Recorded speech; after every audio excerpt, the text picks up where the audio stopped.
gente, começando mais um programa Conversa de Preta aqui no seu canal da Cidadania, a TV Quirimurê, a TV que a gente se vê todos os sábados. Vocês sabem que vocês têm esse encontro aqui comigo, Dina Lopes, né? Conversa de Preta, o nosso programa.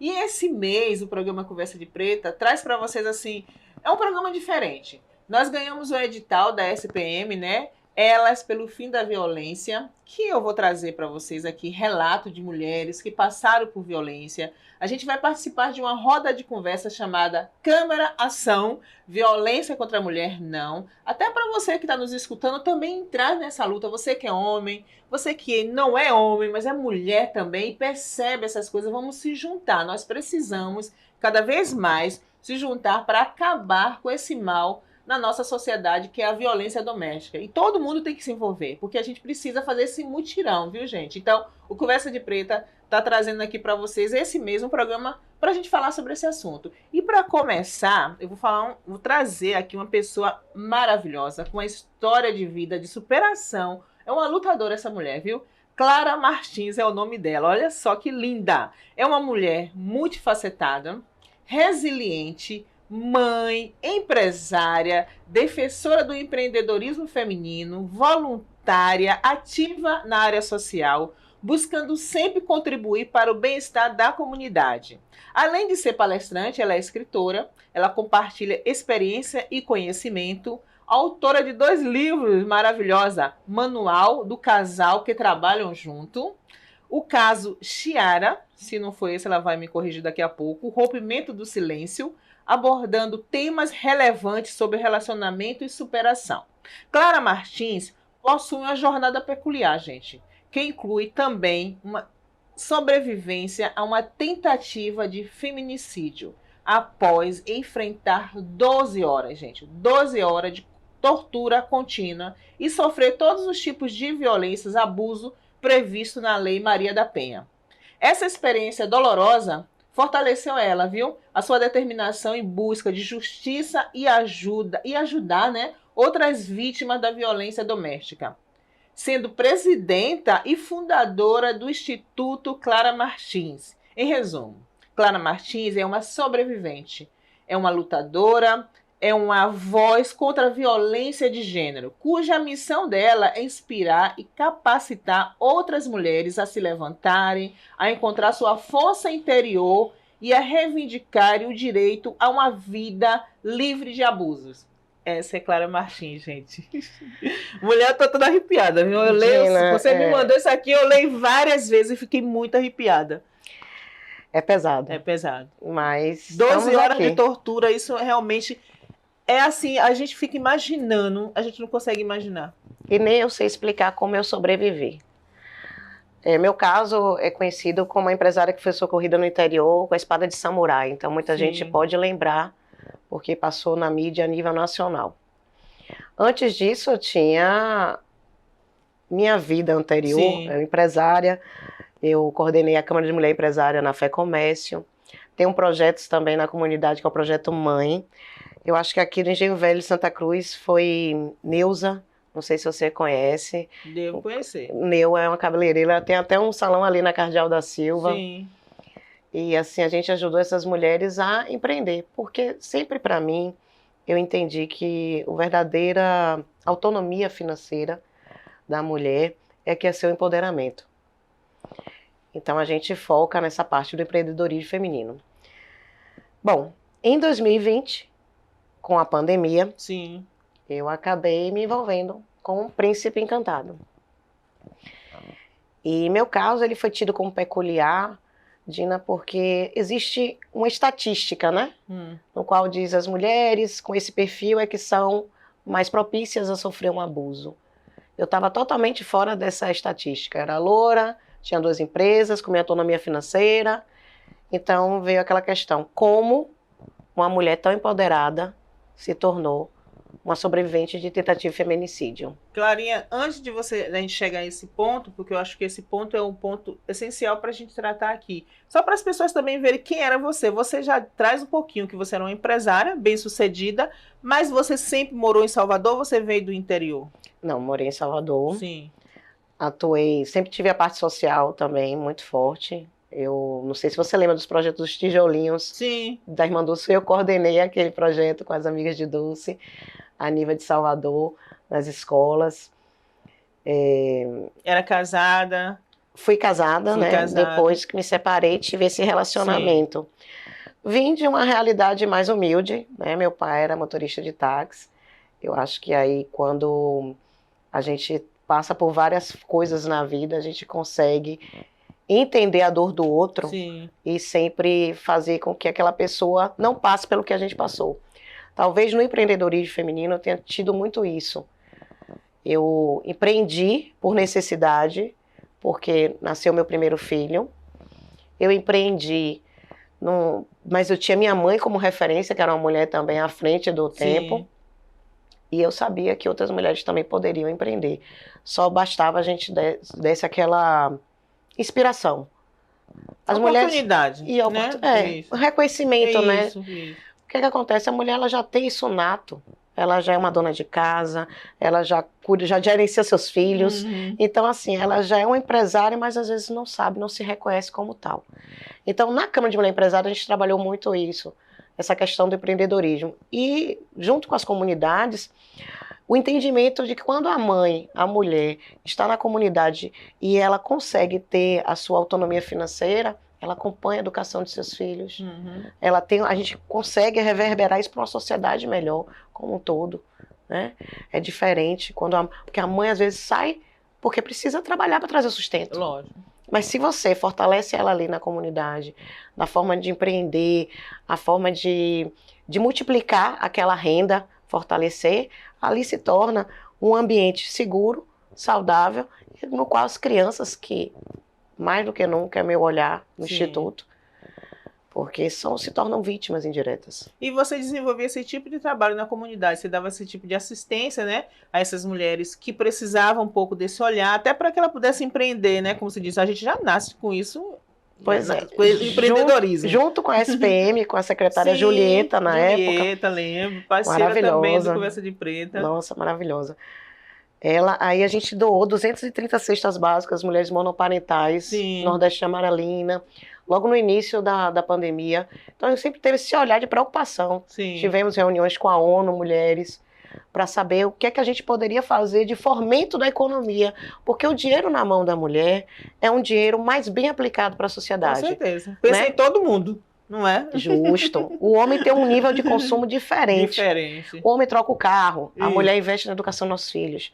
Então, assim, Dina, se cortar aqui, vai sangrar do mesmo jeito. Sim. Né? Então, as minhas dores não são tão diferentes das suas. E a gente precisa entender isso e andar de mãos dadas.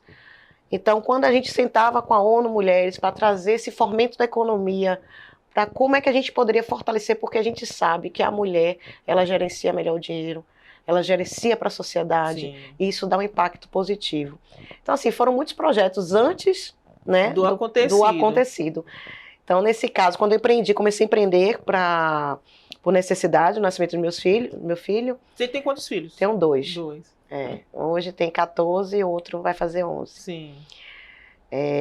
Eu me emociono porque eu digo que meus filhos são a maior força e minha maior fraqueza, sabe? Por meus filhos eu empreendi, por meus filhos eu sempre quis um mundo melhor. Muitas vezes. Seus filhos você sobreviveu. Eu diria que sim. Sim, porque você, né? Eu tive muitos momentos de autocobrança. No qual eu levava muito para minha terapia. E eu passei por várias torturas. E uma delas foi defendendo justamente meu filho. E quando eu passei a falar o relato, eu não relato minhas torturas, porque nem todos aguentam. E quando eu percebi isso, quando minha terapeuta começou a chorar do outro lado. Aí eu disse, doutora, complicou tudo, porque a senhora chora de um lado, eu choro do outro. Aí ela fez... verdade, mas é que a gente não aguenta, porque imagine porque você... somos humanos, né? Mas foi muito bacana, porque nesse dia ela me ensinou duas coisas muito importantes. A primeira, ela fez assim, Clara, quando alguém questionar o que você passou, você olhe bem nos olhos dessa pessoa e diga assim, que Deus tenha misericórdia de você, para que você nunca tenha que passar o que eu vivi para entender. E a segunda coisa, que era a partir daquela data eu não podia mais me culpar como mãe. Porque ela disse, você fez o que talvez eu não tivesse conseguido fazer com meus filhos, ou seja, de uma forma solitária, foi como a gente defende os filhos da gente.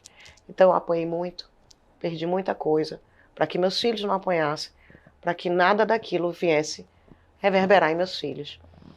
Isso eu trago para muitas palestras e eu percebo que muitos homens ainda não entenderam isso, mas começam a entender com esse bate-papo, porque como filhos também ficam magoados. Lógico, gente. Em ver sua mãe, mas por que minha mãe ficou, né, com aquele monstro? Por que minha mãe?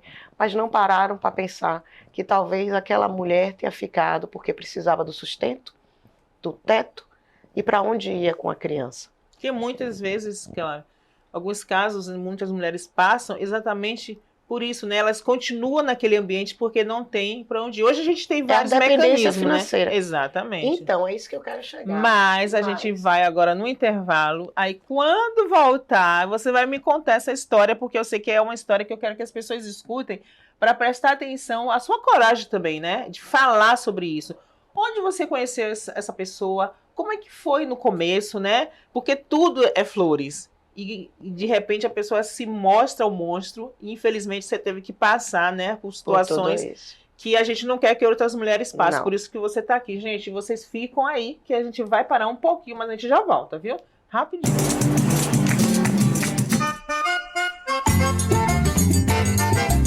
Olá, gente, voltamos rapidinho, tá vendo? A gente parou e já estamos voltando porque a gente quer que vocês escutem a história de Clara. Eu trouxe Clara Martins aqui porque ela está fazendo parte também dessa nossa campanha da violência contra a mulher, o projeto que a SPM está apoiando aqui, o programa Conversa de Preta, né? Elas pelo fim da violência. E esta mulher aqui faz parte dessa bandeira porque ela vem contar uma história que realmente a gente não quer que mulher nenhuma passe. Porque, gente, é muito terrível. E essa luta de Clara é outra luta também que a gente quer incentivar. Você que passou... Você que passa, existe uma solução, amiga. Existe uma solução. Então, a gente está trazendo aqui alguns relatos. A gente não sabe como a gente resolve isso. Resolvendo é falando sobre o assunto. Denunciando, entendeu? E tomando cuidado por alguns relacionamentos, né? Porque a gente precisa realmente estar sempre atenta, né, Clara? Porque a gente, às vezes, a gente vai pelo nosso coração e não presta atenção à nossa razão, né? E em sua maioria não se demonstram. Exatamente. Os monstros que são muito... Em particular, o agressor do meu caso era um príncipe encantado, extremamente educado, extremamente atencioso. Então, você conheceu ele aonde? Na internet? Que você na internet, justamente, porque na época da pandemia... né? Ninguém podia sair, né? E aí foi uma coisa muito breve, muito intensa, muito maravilhosa. Mas hoje eu percebo que foi... um predador que viu uma presa fácil. Uma mulher sozinha, com 2 filhos, bem-sucedida, no qual ele podia, né, usurpar tudo que ele usurpou. Meu nível de crueldade foi acima da média porque ele andava armado. Nossa, era policial? Não. Não. Andava armado, né, era filho de um deputado. Então ele andava armado, tinha pessoas que diziam que era do seu corpo de segurança. Então eu fiquei num processo refém dentro da minha própria casa. Nossa. Em plena pandemia. Em plena pandemia, no qual as pessoas não perceberam a ausência, né? Porque Clara sumiu, uma pessoa tão ativa na sociedade, uma figura pública e simplesmente sumiu. E interessante que a gente estava falando sobre a Secretaria de Políticas Públicas das Mulheres. Eu conhecia muitas ações do fomento da economia, mas não conhecia os caminhos da violência. Até porque eu nunca tinha passado. Então, em muitos momentos, em meio à dor, né, porque é um processo solitário, é um processo silencioso, a mulher, ela normalmente não pede ajuda por medo ou por vergonha. Isso é um dado, 83% das mulheres não pedem socorro. Muitas morrem por uma questão de, eu diria que também de culpa da sociedade. Dina, e é o que você fez um chamado no início. Nós, como sociedade, nós somos corresponsáveis uns pelos outros. Então, sim, ouviram quando eu apanhei, sim, viram meus hematomas, mas toda vez que alguém me perguntasse o que foi isso, eu ia dizer que não era nada. Se eu voltava pro monstro, se eu ia dormir com o monstro, onde é que eu ia estar? Onde é que eu ia estar de forma segura? Com quem eu estar de forma segura? Foram essas dores que me fez pulsionar o Instituto, porque eu senti literalmente na pele, passei pelos caminhos públicos e privados e vejo que hoje só há uma saída para a mulher com uma rede de apoio. Sim. E uma rede de proteção, que esse é o chamado que a gente está fazendo hoje aqui. Que todos nós sejamos uma rede de proteção, que tenhamos esse olhar atento para a zoada, para o vizinho, para a dor de uma criança, que é uma vítima indireta, que uma criança está em sofrimento. Você percebe, a criança, às vezes, 508 mulheres, Dina, são espancadas a cada hora. Sim. Muitas delas na frente de seus filhos. E essas sequelas são levadas para o resto da vida. Então, o que é que a gente faz? Como é que a gente protege essa mulher? Ela está destruída, né? Sim. Psicologicamente, financeiramente. Então, a gente tem que fazer o apoio psicossocial, levar para um ambiente seguro, Sim. afastar do agressor, proteger ela e as crianças. A partir daí, a sua autonomia financeira, porque muitas estão reféns.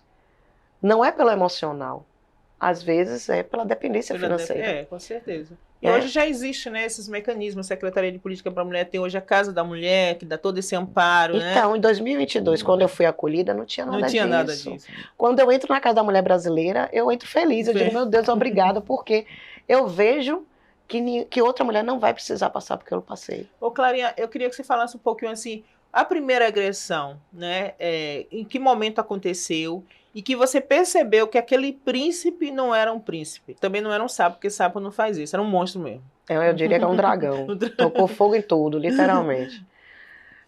Veja bem, no meu caso, não teve um tapa. Não? Não, foi já um processo de tortura. Eu acho que pelo perfil de mulher que eu era, mas sim. Ele só poderia me fazer temer ele, né, dessa maneira. Então foi algo muito cruel, que eu fiquei dias em estado de choque, porque eu nunca tinha apanhado de meu pai. Sim. Então foi algo que mexeu muito comigo, e aí é o que gera o processo de medo, né? Sim. É o processo de insegurança dentro da sua casa, como você vai pedir socorro, a quem você vai pedir socorro, as ameaças que vieram em cima de meus filhos, e se eu entrasse em contato com alguém, celular monitorado, né? Então eu fiquei uma pessoa que é refém em sua própria lar. E seus filhos nesse momento eram todos crianças, né? Não poderiam fazer muita coisa, a não ser realmente chorar, né? E gritar. Teve algum momento que você percebeu que eles estavam desesperados e que você poderia sair daquele ambiente? Não, porque quando a gente pensa como a gente vai sair, ele vem atrás. Ele vem atrás, né? Então não é fácil você dizer, eu vou sair. Para onde você vai? Sim. Né? Eu não tinha noção que existia um abrigo, tanto que quando eu fui socorrida, eu fiquei 3 meses em abrigo. Abrigo sigiloso. Sim. Por uma questão de segurança, né? Foi um caso de peculiaridade acima da média, pelo nível de crueldade de todos os abusos. Então, eu saí com a empresa endividada de 1 milhão.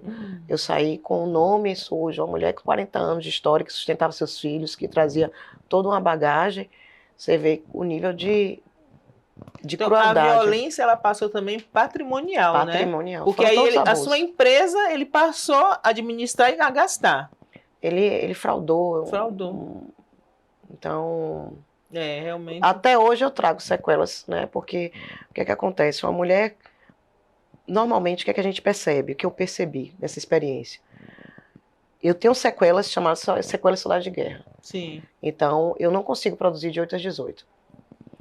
De vez em quando, minha mão começa a tremer, né? Relatar isso aqui para mim não é fácil. Não é fácil, exatamente. Eu revivo tudo, mas eu me proponho a isso por uma questão de propósito com Deus, de dar algum significado maior a tudo isso. É um processo também de cura pessoal, porque eu não consigo justificar eu sendo uma pessoa de bem, uma mãe de boa e passar por tudo isso. Então, se tudo que eu passei servir de alguma maneira para ajudar outras mulheres a não passarem por isso, a proteger outras crianças, eu vou entender que valeu a pena. Sim. Porque até hoje eu não tenho explicação. Não existe motivo, né? Muitas pessoas perguntam, mas você apoia por quê? Não tem motivo. Não existe. Não existe. É uma covardia, é uma crueldade. Exatamente. E assim, sobre meus filhos, eles viram muita coisa. Nossa. E uma das coisas que mais me marcou, e olhe, que eu aprendi a apanhar calada, para que meus filhos não sofressem. Pudesse, escutar, né, e sofrer. Tanto que o nome do livro é o caso Kiara. Kiara. Mas é o rompimento do silêncio. Sim. Porque durante muito tempo eu me silenciei para que meus filhos não ouvissem. Mas uma vez de manhã, meu filho fez assim, o menor. Mamãe, você tomou bolo a noite toda, não foi? Olha, Ele ouvia os tapas. Então, eu imagino, né, é muito delicado e acho que há necessidade de sempre um acompanhamento psicológico mesmo para as crianças, porque elas entram em aflição. São as mães que estão ali, né, sendo espancadas e machucadas. E os meus filhos, sendo meninos, também têm um senso de proteção. Foi muito cruel. E eu lembro que quando eu fui para o abrigo, um assistente social falava de um delegado. E eu falando, não, mas eu estou falando sobre meus filhos. E aí ela vinha de novo sobre esse delegado. Eu disse, por que você está falando sobre esse delegado? Então eu peço desculpa, porque eu não lembro o nome do delegado. Eu estava em estresse pós-traumático, no auge, mas eu lembro da história. Ela fez assim, porque ele é um delegado que defende as mulheres. Sim. Eu disse, por quê? Porque ele cresceu no lar, no qual ele viu sua mãe sendo espancada e ele foi espancado pelo padrasto.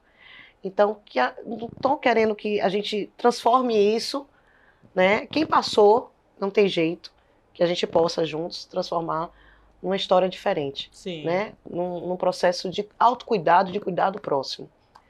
Mas, principalmente, chamar a sociedade para que olhe essas mulheres e crianças e percebam as dores, porque são mulheres como nós, tiveram sonhos, né? Eu tive uma infância, tive um pai, também tive uma mãe, tive sonhos. Tem sonhos, né? Porque sua vida continua. Verdade, tem os sonhos. Agora, a gente daqui a pouco vai para outro intervalo, mas antes eu quero que você fale aqui para as pessoas que rumo deu, né? Quando você realmente conseguiu sair desse ambiente, o que aconteceu com essa pessoa, né? Se ele está preso até hoje, entendeu? Se ele confessou realmente, né, que fez isso. Que arrependimento, eu não sei se também vale, né? Essa altura não do campeonato. Não muda nada que aconteceu. Você está aí com esse trauma que você, né, tem que se esforçar. E até hoje. Até hoje. Ele, quando você conseguiu sair desse ambiente, como é que foi? Isso foi muito interessante, Nina, sua pergunta. Quando eu fui socorrida, eu fiquei até com medo de entrar dentro da viatura. E aí eu fui levada para a DEAN, estava fechada, depois para a delegacia. E aí passou a delegada, me viu no estado, né, que vocês vão mostrar as imagens da foto. Quando ela olhou, ela fez assim, o que foi isso? Aí eu disse, eu caí. Ela, você não caiu. Eu disse, caí, sim, senhora. Eu estava com medo. Sim, ainda, né? Você já tinha saído daquele ambiente. Eu não sei quando eu não estaria com medo depois. Até hoje talvez eu tenha medo. Sim. E aí ela fez, quando ela perguntou o que aconteceu, quando viu o estado, viu, obviamente, né? Minhas costas pareciam Paixão de Cristo, meus braços estavam 2 do tamanho desse, meu crânio fraturado, dedo quebrado. Né? Então, ela perguntou aos policiais e pegou ele flagrante, e ele está preso e condenado pelas torturas. Tortura no Brasil é crime hediondo. Passei por inúmeros corpos de delitos, né, inúmeros, e conseguimos comprovar pelas cicatrizes que estavam em meu corpo, pelas cores que eram diferentes, que mostravam claramente que os espancamentos foram em tempos diferentes. Nossa, Clara. Gente, é muito doloroso, né? A gente escutar isso, a gente tem que ter força, tanto você para falar quanto para escutar, porque é muito difícil mesmo, né? A gente entender que existe uma pessoa como essa. Ainda bem que está preso, né? Conseguiram prender um monstro, mas tem outros soltos, e é sobre esses outros que a gente está aqui, trazendo a história de Clara para que você, que vive num ambiente desse, também tenha força e fé que você vai sair. E a gente está aqui para isso. A sociedade precisa se juntar. O Conversa de Preta está aqui. O Instituto Clara Martins está aí. Então vocês ficam aí agora que a gente vai para o intervalo. E a gente vai voltar para falar agora do Instituto. Não é não? Coisas boas que ela está fazendo, né? Para a gente também saber de que forma a gente vai cooperar. O livro, 2 livros. Que maravilha. Fica aí que a gente já volta, gente.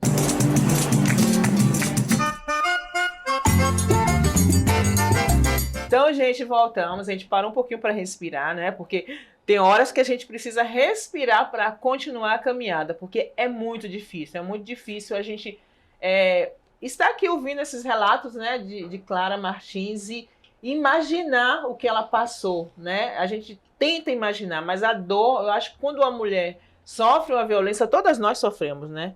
De alguma forma a gente também entra nesse processo de dor, porque é uma dor coletiva, né? A gente desenvolveu essa coletividade, né? Você sendo uma mulher branca, empresária, mas é a mesma dor. Eu, a mulher preta... A gente é sangue igual. Igual. Então, é sobre isso que o Conversa de Preta quer trazer para vocês. E hoje é um programa especial, porque a gente está dentro dessa campanha Elas pelo Fim da Violência, né? Trago hoje aqui Clara Martins para a gente mostrar os níveis de violência, dizer que existem mulheres fortes na luta, como ela e como outras que eu estou trazendo aqui. E o Conversa de Preta é esse programa que a gente quer denunciar mesmo, a gente quer falar sobre isso. Eu sei que é uma ferida que incomoda, mas a gente quer incomodar com esse assunto sim, porque a gente quer mudar, porque quando uma mulher é violentada, toda a sociedade é violentada. Tudo, gente. Não adianta. Enquanto houver violência doméstica e violência contra a mulher, a sociedade não está em paz. Isso é um problema nosso, como você falou. A sociedade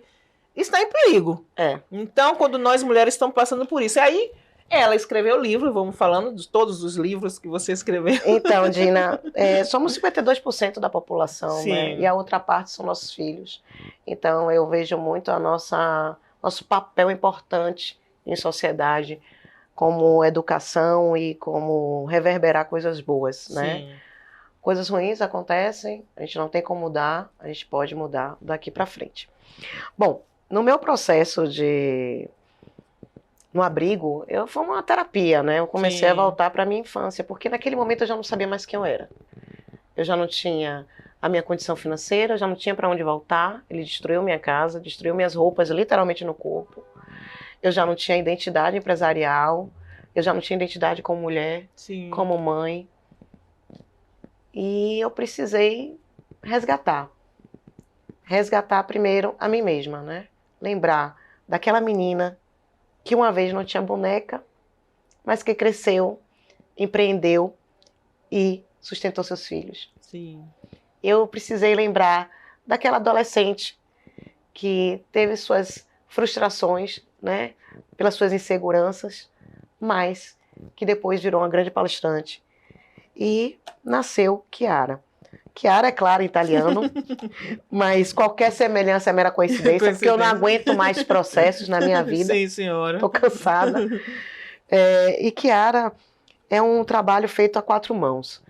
Foi escrito comigo e essa lindona aqui, essa preta jovem de 21 anos, Rafaela Lobo, que me acolheu de uma maneira única, doce, para que a gente pudesse transformar isso aqui em um instrumento de educação.